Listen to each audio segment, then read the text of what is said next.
করেন, আমরাও কাজ করি। ওলামায়ে কেরাম এই অর্থ করার প্রয়োজন নেই, সবাই জানে। আমার আগের আলোচক তিনিও বলেছেন যে প্রিয় নবী মুহাম্মদ মুস্তাফা সাল্লাল্লাহু আলাইহি ওয়াসাল্লামকে আমাদের জাতির হেদায়েতের জন্য, মানব রচিত সমস্ত মতাদর্শের উপরে আল্লাহর দ্বীন, আল্লাহর হেদায়েত, এই ওয়ে অফ লাইফ, এই দ্বীন, এই হুদা, এই দ্বীন হক, এই কোড অফ লাইফ, এই কনস্টিটিউশনকে বিজয়ী করার জন্য লিইউযহিরাহু আলা দ্বীনি কুল্লি, আর যত আইন, যত মত, যত পলিসি, সবটার উপরে এই দ্বীনকে বিজয়ী করার জন্য প্রিয় নবীকে পাঠানো হয়েছে। তো আমাদের আরেকটা পরিচয়, আমরা সেই প্রিয় নবীর উম্মত, নাকি বলেন? সেই উম্মতে মুহাম্মাদী সাল্লাল্লাহু আলাইহি ওয়াসাল্লাম হিসেবে আমাদের পরিচয়। এখন শিক্ষার ব্যাপারে তাহলে আমাদের প্রিয় নবী নিজেই পরিচয় দিয়ে বলছেন, হাদিসের বর্ণনা ওলামায়ে কেরাম সব জানা আছে, সময় কম। আল্লাহ রাসূল সাল্লাল্লাহু আলাইহি ওয়াসাল্লাম নিজে বলছেন যে আমাকে তোমাদের মাঝে শিক্ষক হিসেবে প্রেরণ করা হয়েছে। He is our teacher. আর শিক্ষকের কাজ কি? শিক্ষা দেওয়া। আল্লাহর নবী আবার হাদিস শরীফের মধ্যে শিক্ষার উদ্দেশ্য বলেছেন, শিক্ষার উদ্দেশ্য হচ্ছে মানুষের আখলাককে তৈরি করা, চরিত্রকে তৈরি করা, মোরালিটি, ভ্যালুস, যেটাকে বলা হচ্ছে মূল্যবোধ সংরক্ষণ। আজকে যে পরিষদ হয়েছে, মানুষের চরিত্রের জীবনের মধ্যে জন্য একটা চরিত্র, একটা নৈতিকতা, একটা মোরালিটি, একটা ভ্যালুস সে ধারণ করতে পারে। এটা হচ্ছে শিক্ষার উদ্দেশ্য। অনেক দার্শনিকরা শিক্ষার অনেক ব্যাখ্যা দিয়েছে। একজন দার্শনিক বলেছেন, education is the harmonious development of body, mind and soul. তিনটা জিনিসের সমন্বিত উন্নয়নকে শিক্ষা বলা হয়েছে: মানুষের দেহ, মানুষের আত্মা এবং মানুষের মন। এবং এই সমন্বিত উন্নয়ন রয়েছে আল্লাহর পক্ষ থেকে নাজিলকৃত কিতাব, প্রিয় নবীর সুন্নাহর ভিত্তিতে। যে শিক্ষা প্রজন্মের আখলাক এবং চরিত্রকে তৈরি করার জন্য বাস্তবায়ন করা যাবে, তার মধ্যেই রয়েছে মানুষের দেহ, মন আর আত্মার সমন্বয়। এখন দাবি করা হচ্ছে যে প্রাথমিক স্কুলের শিক্ষক নিয়োগের প্রশ্নটা আজকে আনতে হলো কেন? কত বড় দুর্ভাগ্য! আমি একটা ছোট্ট উদাহরণ দিই।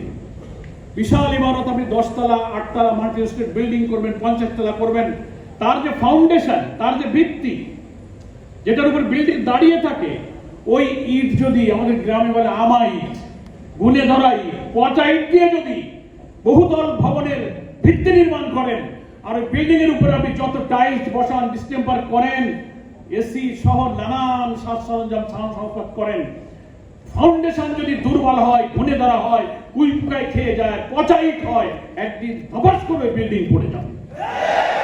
জাতি নামক এই বিল্ডিং, এই সভ্যতা নামক এই বিল্ডিং এর নির্মাণের পেছনে আছে প্রাথমিক বিদ্যালয়ে অধ্যয়নরত 2 কোটি শিশু। এরা হচ্ছে আমাদের ফাউন্ডার, তারাই হচ্ছে আমাদের ফাউন্ডার অফ দি নেশন, এই জাতির, এই সভ্যতার ফাউন্ডেশন। এখন সেই ভিত্তিকে নষ্ট করার জন্য আপনি বিজাতীয় শিক্ষা, ওয়েস্টার্ন কালচার, সেকুলারিজম আর নানান কথার নামে আপনি ইনক্লুসিভ বলবেন, রেইনবো বলবেন, প্লুরালিজম বলবেন, ট্রান্সজেন্ডার বলবেন, এই সমস্ত শব্দের মারপ্যাচের আড়ালে মানুষকে যৌনতা শেখাবেন, সমকামিতা শেখাবেন। আল্লাহ যেভাবে তাকে সৃষ্টি করেছেন, কৃত্রিম উপায়ে মেডিকেল সার্জারি করে আপনি ট্রান্সজেন্ডারের নামে আর একটা হারাম কবিরা গুনার কাজ করাবেন। এই শিক্ষা দিয়ে ফাউন্ডেশনকে আপনি নষ্ট করবেন। ইউ হ্যাভ নো রাইট, আপনার কোনো অধিকার নেই। সুধীবৃন্দ, আমি তাই পরিষ্কার সংক্ষেপে বলতে চাই, একটি সমাজ, সভ্যতা, রাষ্ট্র বিনির্মাণের প্রয়োজনে আমাদের জাতির ভবিষ্যৎ যারা আগামী দিনে রাষ্ট্রপতি, প্রধান বিচারপতি, সেনাপ্রধান, প্রধানমন্ত্রী, পার্লামেন্ট মেম্বার, সচিবালয়, DC, SP, UNO, every key point of our state, রাষ্ট্রের প্রতিটি গুরুত্বপূর্ণ যন্ত্রে যারা দায়িত্ব পালন করবে, তারা হচ্ছে আজকের শিশু। কি অবাক হয়ে শুনলেন, 1,18,000 বিদ্যালয়ে এখন 2 কোটি শিশু লেখাপড়া করছে। এরাই তো আগামী দিনে রাষ্ট্র চালাবে। এর মাথায় যদি যৌনতা ঢুকিয়ে দেন, সমকামিতা ঢুকিয়ে দেন, অশ্লীলতা ঢুকিয়ে দেন, আমার জাতীয় সভ্যতা, সংস্কৃতি, জাতিসত্তা, মূল্যবোধ বিরোধী চেতনা এখনই যদি ঢুকিয়ে দেন, তো এই সভ্যতা একদিন ধপাস করে পড়ে চুরমার হয়ে যাবে। এই সভ্যতা পশ্চিমা দুনিয়া চাচ্ছে মুসলিম ঐতিহ্যবাহী যুগ যুগ ধরে সে আল্লাহর প্রিয় নবী, খোলাফায়ে রাশিদিনের এবং আমাদের মুসলিম শাসকদের গড়ে তোলা তিলে তিলে অনেক শাহাদাত, রক্তের বিনিময়ে ঐচিত্যের এবং সভ্যতার বিশাল ইমারত যেন ধসে পড়ে যায়, দাঁড়িয়ে থাকতে না পারে। এটা হচ্ছে সেই পশ্চিমাদের একটি ষড়যন্ত্র। আমার সংক্ষেপ কথা হলো, আজকের এই জাতীয় মূল্যবোধ সংরক্ষণ পরিষদের যে প্রতিপাদ্য বিষয় যে সেমিনার, এটা অত্যন্ত সময়োপযোগী, যথার্থ এবং যৌক্তিক। অবিলম্বে আজকে প্রধানতকার সরকারের সাবেক সচিব যদি আশ্বস্ত করেছেন যে প্রজ্ঞাপনটা জারি করা হয়েছিল সেটা উদ্যোগ করার জন্য আইন মন্ত্রণালয়ের বিবেচনাধীন আছে।